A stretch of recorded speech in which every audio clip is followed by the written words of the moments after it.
Universidad y matrimonio. Para cuando ingresé a la universidad en 1931, ser intelectual era mi principal fuente de consuelo y protección.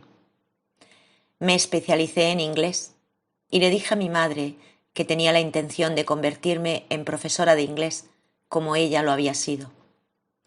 Mi madre estaba encantada con esta idea y yo también lo estaba. Parecía un pensamiento amable. Sin embargo, esta no era mi intención secreta. No tenía ninguna duda de que algún día sería una gran escritora, probablemente una novelista de fama internacional. Viviría sola y escribiría. Yo sería diferente a los demás, pero claramente mejor. En vista de mi meta secreta, la intensa dificultad que tenía para escribir cualquier cosa me resultaba particularmente penosa. Además, era tan susceptible acerca de mi redacción que, incluso cuando finalmente conseguía poner algo sobre el papel, era muy probable que lo ocultara y me negara a entregarlo.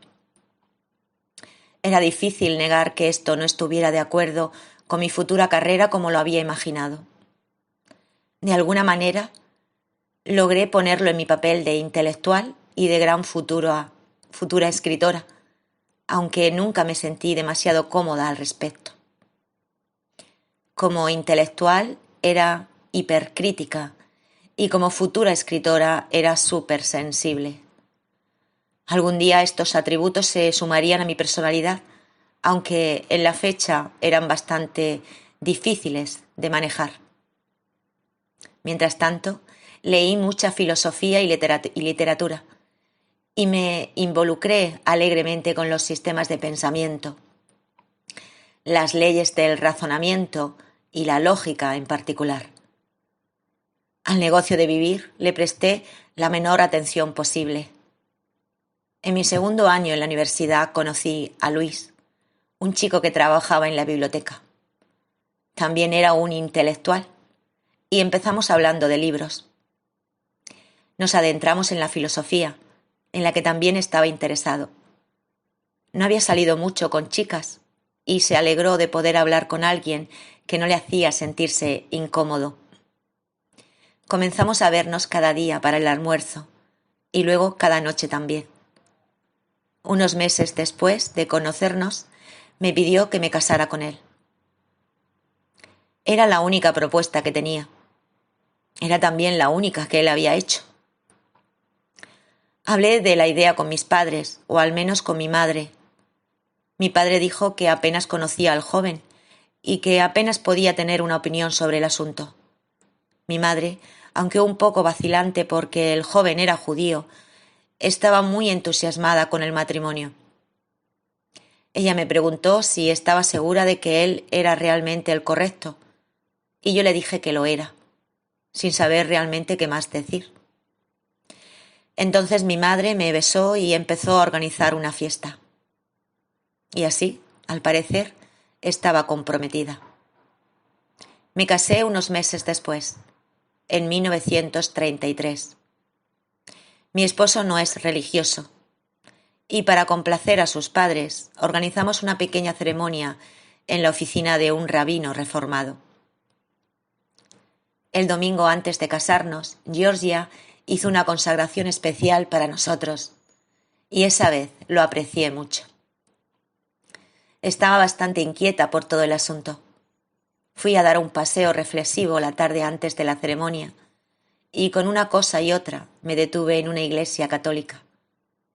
No recé nada, pero encendí 2 velas, una para mi futuro esposo y otra para mí. Parecía algo bueno que hacer. Al día siguiente, mi padre nos llevó al templo. Estaba demasiado nerviosa por la ceremonia como para querer un asunto elaborado, y le pedí al rabino que lo hiciera lo más corto posible. Terminó en menos de 10 minutos, y no tengo ni idea de lo que dijo el rabino. Mi esposo y yo nos sorprendimos un poco al darnos cuenta de que estábamos casados. Después de la ceremonia, cada uno de nosotros regresó a casa de nuestros padres para estudiar. Nos casamos a finales de mayo, durante la semana de exámenes finales. Estar casada cambió muy poco mi vida al principio. Todavía tenía 2 años de universidad que quería terminar. Mi esposo se graduó el año que nos casamos y decidió entrar en el negocio del libro. No teníamos nada con lo que vivir mientras él empezaba, así que se mudó con nosotros por el momento. El apartamento era grande y había mucho espacio. Además, no me sentía realmente casada y estaba muy contenta con el arreglo. Mi esposo estaba ocupado con el negocio del libro y yo con la universidad. Me hubiera gustado que continuara indefinidamente, especialmente porque a mi esposo no le resultaba difícil. La casa seguía siendo tranquila. Las comidas eran puntuales y él y mi padre jugaban al ajedrez por las noches. Sin embargo, después de mi graduación en 1935, nos vimos obligados a tomar un lugar propio de repente. Mi madre se puso muy enferma y el médico le sugirió que se liberase de todas las presiones domésticas. Mis padres se mudaron a un pequeño apartamento en un hotel que proporcionaba un servicio completo, y mi esposo y yo nos mudamos a un pequeño lugar cercano. Mis padres ya no tenían ninguna necesidad de Georgia, pero ella había estado con nosotros tanto tiempo que era prácticamente un miembro más de la familia.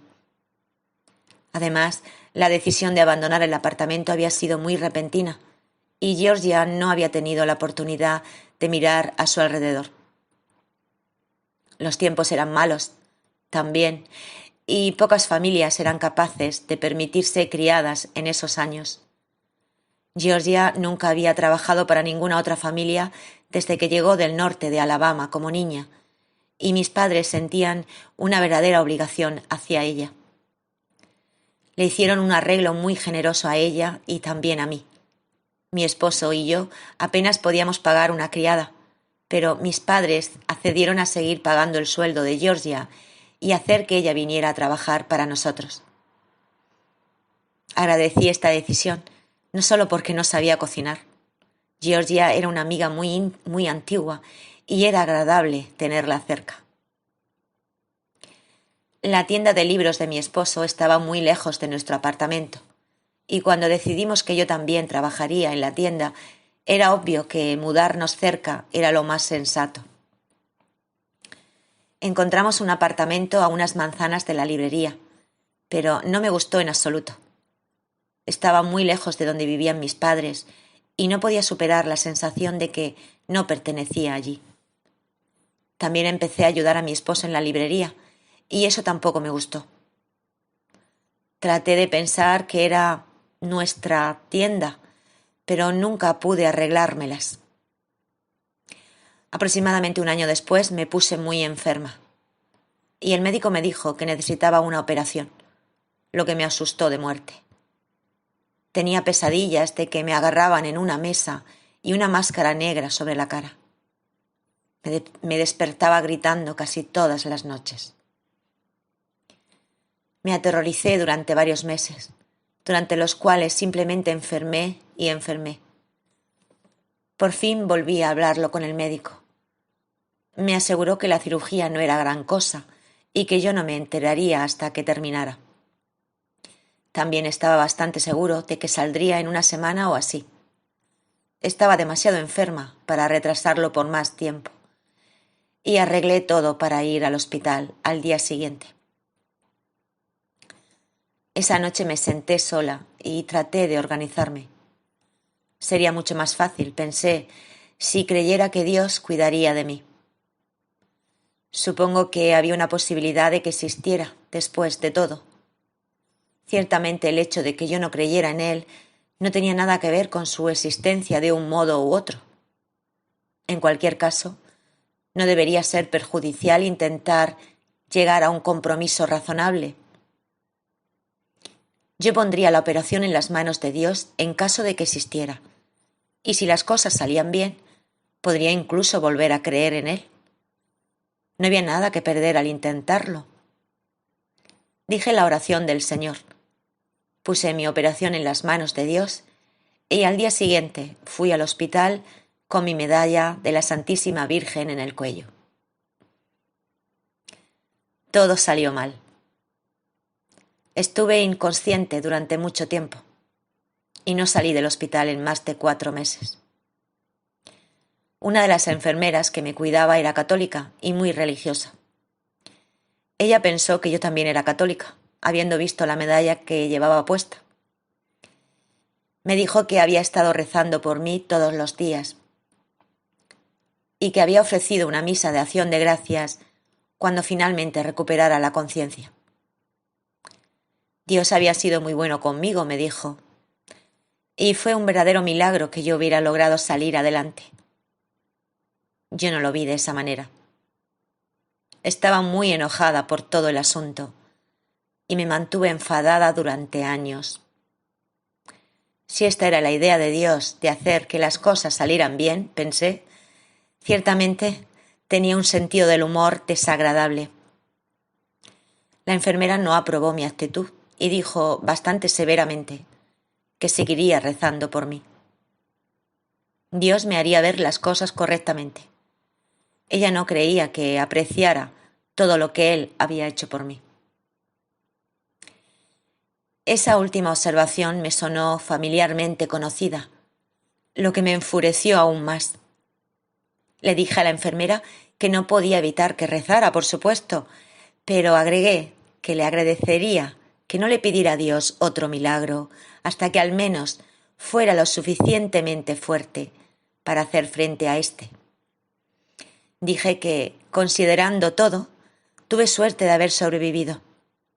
De hecho, estaba muy deseosa de esperar mucho tiempo antes del siguiente, y le sugerí que le dijera a Dios que no había prisa. La enfermera me respondió que era obvio que tenía mucha necesidad de oraciones, independientemente de cómo me sintiera yo, y que seguiría tratando de ayudarme a pesar de mi falta de aprecio por el milagro que Dios me había dado. Sentí cualquier cosa menos gratitud por su ayuda continua, y se lo dije. Lo que realmente necesitaba era sentirme mejor y salir del hospital, y no me parecía probable que las oraciones me ayudaran en esto. A lo largo de todos los largos días que pasé en el hospital, no podía sino esperar para salir, pero cuando finalmente me fui a casa, no estaba nada entusiasmada. Hasta que enfermé, siempre había tenido la vaga idea de que no me pasaría nada malo. Ahora sentía que solo las cosas malas eran probables que ocurrieran y el desastre real parecía inevitable. Caminaba de puntillas, esperando a que el hacha cayera. No estaba dispuesta a arriesgarme con nadie ni nada. Estaba convencida de que nadie se preocupaba mucho por mí. Una creencia de que ni mi esposo ni Georgia podían evitarlo. Me sentí abandonada tanto por la tierra como por el cielo. Estuve enferma durante mucho tiempo, pero al final me vi obligada a reconocer que estaba mejor físicamente y tuve que declarar una moratoria sobre mi invalidez, una decisión que el médico consideraba que había sido retrasada demasiado. Sin embargo, fue una decisión que me dejó en una situación muy difícil. El estar enferma me había dado vacaciones de mis problemas, pero los problemas seguían ahí y mi enfado no me ayudaba a resolverlos. Pasaron años antes de que por fin me diera cuenta de que había una posibilidad de que pudiera haber estado mirando las cosas de forma equivocada. Me había costado más de 20 años sospechar esta posibilidad. Habiendo aceptado tanto, comencé a repasar mi vida hasta ahora y, entre otras cosas, revisé mi larga y errática búsqueda de Dios. Estaba claro que no había llegado a ninguna parte con eso. Admito que la culpa puede haber sido mía. Tal vez, como la enfermera había dicho en el hospital, no apreciaba todo lo que Dios había hecho por mí. Había tenido problemas para aceptar un milagro una vez antes, como recordaba. Sin embargo, pensaba que la gente solo puede poner en marcha proyectos lo mejor que pueda, y a mi manera sentía que lo había intentado. No tenía sentido especular sobre cómo habría resultado la búsqueda si lo hubiera hecho de otra manera. Si Dios existe, cosa que yo dudaba mucho, algún día podría plantear la cuestión de la religión personalmente. Si Él no existe, bueno, entonces es así. Para mí, la búsqueda había terminado. Sin embargo, de mi periodo de recapacitación surgieron algunas conclusiones más positivas. Era verdad que no había encontrado los verdes pastos, pero se me ocurrió que a pesar de eso tenía una casa. De hecho, estaba sentada en mi casa en ese mismo momento. Era solo que de alguna manera no lo había notado antes. Yo tampoco vivía sola en ella. Mi marido vivía allí conmigo. Al fin pensaba en él. Decidí que era muy amable.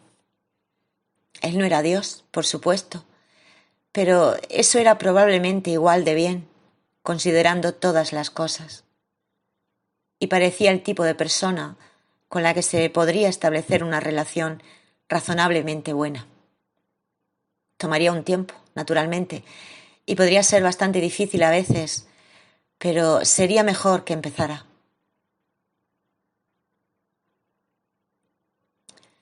Cuando me alejé de la búsqueda del cielo, me di cuenta de que era mejor empezar a buscar una buena manera de pasar el resto de mi vida en la tierra. Esto, reconocí, podría ser difícil, ya que sabía muy poco del mundo. Pero de nuevo, mejor que empezar allá. Georgia se ocupaba de nuestras tareas domésticas y no teníamos hijos que ocuparan mi tiempo. Al principio intenté de nuevo con el negocio del libro.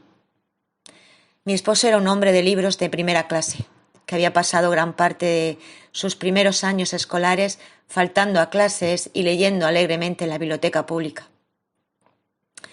Había coleccionado una excelente biblioteca y aún estaba más interesado en comprar y leer libros que en venderlos. Sin embargo, logramos salir adelante y las finanzas no fueron un problema demasiado serio. Mi padre estaba dispuesto a ayudarnos si necesitábamos algo. Pero mientras que el negocio del libro era claramente el lugar correcto para mi marido, era igualmente claramente el lugar incorrecto para mí. Empecé a ir allí cada vez con menos frecuencia y por lo general me peleaba con mi esposo cuando lo hacía. Al parecer no nos llevábamos bien en los negocios. Empecé a sentirme atrapada en una mala situación, sin una idea clara de cómo salir de ella. Por un tiempo comenzó a verse como si mi búsqueda terrenal pudiera terminar tan ineficazmente como mi búsqueda del cielo. Sin embargo, a pesar de mi creciente depresión, tuve que reconocer que era singularmente libre de hacer lo que quisiera. Mi esposo me dio apoyo activo y aliento en la planificación de una carrera independiente, y mi padre no se opuso a pagar cualquier gasto que pudiera estar involucrado. El problema no era que no podía tomar una decisión sobre lo que quería hacer. Era obvio que no iba a ser la gran escritora que una vez había imaginado. Sin embargo, seguí considerando varias otras carreras, en gran parte al nivel de la fantasía, sin considerar seriamente la necesidad de emprender una formación realista. Había estado fuera de la universidad por un tiempo y en realidad tenía miedo de volver a la facultad. La verdad es que me asustaba mucho el fracaso. Mi madre murió mientras estaba considerando las posibilidades de la unidad, por lo que no tuvo tiempo de llegar a ninguna conclusión. Recuerdo las palabras en su funeral. Y ha complacido a Dios Todopoderoso llamar a su hija al descanso eterno. Espero que haya sido así con mi madre. Después de todo, sería justo. Mi padre murió unos años después. Mi hermano y yo nunca nos habíamos conocido bien, pero hablamos bastante después del funeral de mi padre. Para mi sorpresa, mi hermano me preguntó qué clase de persona creía que era mi padre. Le dije a mi hermano que él había estado en el negocio con mi padre durante varios años y lo había visto todos los días. Seguramente estaba en mejor posición que yo para conocer a mi padre. ¿Sabes? Es curioso, respondió mi hermano, después de un largo silencio. Nunca descubrí mucho sobre él. Pensé que tal vez lo sabrías. Solo moví la cabeza. Ambos permanecimos en silencio durante un tiempo y luego estuvimos de acuerdo en que ya no importaba. En cuanto a mí, no era el primer problema que tuve que dejar sin resolver y probablemente no sería el último. Estaba dispuesta a dejarlo pasar. De los dioses antiguos solo queda Georgia. Ella misma es una especie de milagro. Su cabello es blanco, pero por los demás ha cambiado muy poco. No tengo ni idea de su edad y dejó de contar los años hace mucho tiempo. Ella todavía va a la iglesia regularmente y reza una oración por mí todos los días. Insiste todavía en que el Señor se me revelará y yo siempre sonrío, pero no contesto. Realmente no tengo nada que decir. Sin embargo, me gusta pensar en Georgia rezando por mí y saco mi medalla de la Santísima Virgen y la miro de vez en cuando. Odiaría perderla de alguna manera. Más allá de eso, ya no pienso en la religión con mucha frecuencia. Resultó que el tema de la religión no era un tema cerrado y se volvió a plantear de la manera más inesperada. En realidad, el primer episodio de una larga y sorprendente serie de acontecimientos tuvo lugar en un momento particularmente improbable. Había pasado del agnosticismo al ateísmo enfadado, habiendo llegado a un punto en el que la mera mención de la religión me irritaba. Estaba fuertemente equipada con armas científicas, preparada e incluso deseosa de luchar contra las ideas incluso remotamente religiosas. También estaba enfadada con la gente. Parecían haber desarrollado una tendencia a la utilización y la falta de consideración en un grado que no había sospechado anteriormente. Me sentía cada vez más desposeída, poco valorada y resentida, y no tenía ni idea de que estaba bastante deprimida y ansiosa. Creía firmemente que por fin había superado la superstición y finalmente estaba mirando las cosas con realismo. Una fría tarde de invierno en 1938, mi esposo y yo fuimos a visitar a unos amigos que vivían a cierta distancia. Odiaba el transporte público y lo evitaba siempre que era posible. Fui una tomadora de taxi secreta durante años antes de casarme, pero generalmente había dejado el taxi a una manzana más o menos de nuestro edificio porque mi padre desaprobaba enérgicamente los taxis, excepto en emergencias. Ahora ya no veía ninguna necesidad de tal comportamiento exculpatorio. Quería tomar un taxi esa noche, sobre todo porque empezaba a nevar. Mi esposo me recordó, para mi gran disgusto, que el viaje era largo y el metro estaba solo una manzana de distancia. Sin expresar más objeciones, marché airadamente al metro, decidida a sufrir. Cuando llegamos a la plataforma del metro, un tren se estaba alejando y tuvimos que esperar unos 20 minutos para el siguiente. Me enfurecí más a medida que pasaban los minutos. Cuando finalmente llegó el siguiente tren, estaba lleno y tuvimos que permanecer de pie durante bastante tiempo antes de sentarnos sobre un radiador muy caliente. En cada estación un vendaval helado soplaba mientras las puertas se abrían. Estaba cada vez más convencida de que sufriría una neumonía, probablemente en ambos pulmones. Como un peligro adicional, la gente estaba tosiendo y estornudando a nuestro alrededor, y casi podía ver los gérmenes atacándonos. Me convencí de que la falta de consideración de mi marido probablemente tendría un desenlace fatal. Su feliz absorción en su periódico tampoco ayudaba en nada.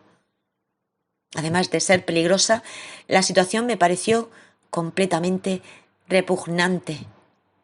El tren olía a ajo y cacahuetes, y la gente parecía sucia y miserable. Al otro lado del pasillo, un niño con las manos manchadas de chocolate le dio una palmadita en la cara a su madre y le dejó huellas digitales sucias en la mejilla. Junto a ella, otra madre se limpiaba el abrigo donde su bebé había vomitado. Un niño sentado en algunos asientos más atrás recogió un chicle del suelo y se lo puso en la boca. En el extremo lejano del tren, un grupo de ancianos discutían acaloradamente y sudaban desenfrenadamente. Cerré los ojos con asco, sintiéndome mal del estómago. Y entonces ocurrió algo impresionante. Fue una luz cegadora detrás de mis ojos que iluminó mi mente por completo. Sin abrir los ojos, parecía ver una figura mía caminando directamente hacia la luz. Parecía saber exactamente lo que estaba haciendo. De hecho, era como si la situación le fuera completamente familiar. Por un momento se detuvo y se arrodilló, tocando el suelo con los codos, las muñecas y la frente en lo que parecía una expresión oriental de profunda reverencia. Entonces se levantó, caminó hacia un lado y se arrodilló de nuevo, esta vez descansando su cabeza como apoyada sobre una rodilla gigante. El contorno de un enorme brazo parecía que la rodeaba y desapareció.